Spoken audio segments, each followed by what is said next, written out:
Imagine, you're asleep in your bed, you had chicken and potatoes for dinner, you took an everything shower, and you slip into your bed with fresh sheets on it. You rest peacefully. You did your chores, and you have no work to do tomorrow. Then, boom! The entire course of your life and over 30,000 others' lives are tilted in a matter of minutes. That was the reality of April 26, 1986 at 1:23 a.m. in Pripyat, Ukraine, when Chernobyl exploded just 10 miles away. Chernobyl is one of the world's most famous nuclear power plants. Or was. Everyone's heard of Chernobyl, but do you actually know what actually happened at Chernobyl? Because a lot of people probably don't. I know I didn't actually before studying this topic. The real question is, will something like Chernobyl happen again? Because that's a little scary to think about it. Unfortunately, I do not study nuclear science. I don't like math enough to study nuclear science, but it would be really cool if I did. Basically, I just got hooked on the topic of Chernobyl about a couple weeks ago on YouTube, and I've been aggressively hyperfixated on it since. So that is why I'm talking about it today. All the sources are linked into the description, along with some fun people on TikTok and YouTube who talk about Chernobyl. So, what was Chernobyl? And how did it happen? And will something like Chernobyl happen again in the future? Let us get into it. So what actually is, or I guess was, Chernobyl? Well, to understand Chernobyl, we need to understand what nuclear power plants are. So nuclear power comes from something called nuclear fission. It's basically when neutrons slam together, forcing them to excite and expel smaller atoms into space. Not space, but, everywhere. That creates energy, which then heats water, that turns that into steam, which spins some turbines, and that is what creates energy. Then there's these things called control rods, and control rods are what the neutrons come from to make that nuclear fission happen. Control rods are usually consist of something that has a lot of neutrons, usually things that are radioactive, like uranium, which is heavily radioactive. And there's these things called control rods, and they are exactly what they sound like. They are made up of neutron-absorbing materials like boron, and they are used to control nuclear fission. There is usually water, actually there's always water, surrounding the entire reactor to keep it cool. It's usually pulled from rivers and stuff, and then cycled through another thing that cools it down. Water is needed to cool it. And control rods essentially cool down the reactor along with the raw water. They calm down the excitement of the fission party, is what I like to call it. So like I said, there's water. But if there's no water, there's nothing to keep anything cool anymore. Chernobyl was constructed in 1972 in Pripyat, Ukraine, during the whole Soviet Union situation. So now that we know what Chernobyl was, let's get into how Chernobyl actually happened. April 26th of 1986, scientists and engineers at Chernobyl were conducting a standard safety test. When there are blackouts, they need to know how the reactor will react to them. They had done these tests a couple times in the past, and so they were feeling pretty confident on how the result would turn out.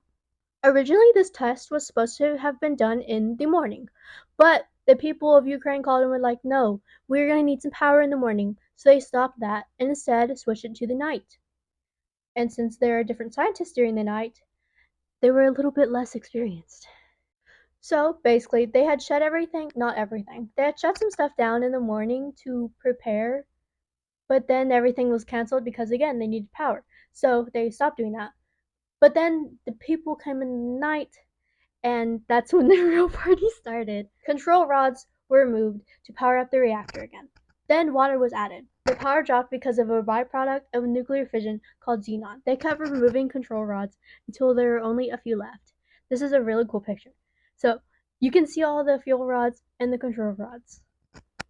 As you can see, there's supposed to be a lot of control rods, but they removed quite a bunch of them. So that is when the real test started. They turned off their computers and they turned off the water pump. But the reactor was only working at 7% power at the time. So the water pumps were turned off, and that meant less water, which meant more could be evaporated. Everything's fine. It just fell. Like the roof of Chernobyl. Since there was less water, the water level dropped. And so did the xenon level. AZ5. Big button. Pressed. It slammed all the control rods back into the reactor. That was supposed to be the fix-all. That button and the control rods were supposed to fix everything. Because why wouldn't it? They're control rods for a reason.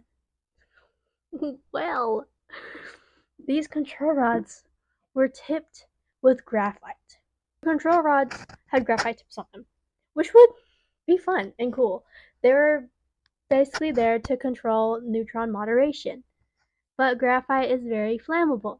Cuts to cost were made, and that is why graphite was chosen. So basically, boom, they slam into the reactor. All the control rods slam into the reactor. And with so little water already in there, and the control rods is displacing the water, along with the flammable graphite tips on the control rods, guess what party happened then? Boom! Reactor number 4 explodes. Fire, debris, smoke, it all runs rampant for weeks after. And 1,000 square miles around Chernobyl is very much radioactive till this day, and will be for about 1,000 more years.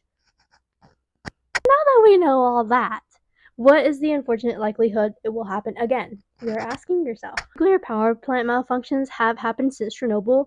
A notable one is 2011's Fukushima. It basically happened because an earthquake caused a tsunami that then slammed into Fukushima. The likelihood of another nuclear power plant situation is very low and thankfully declining.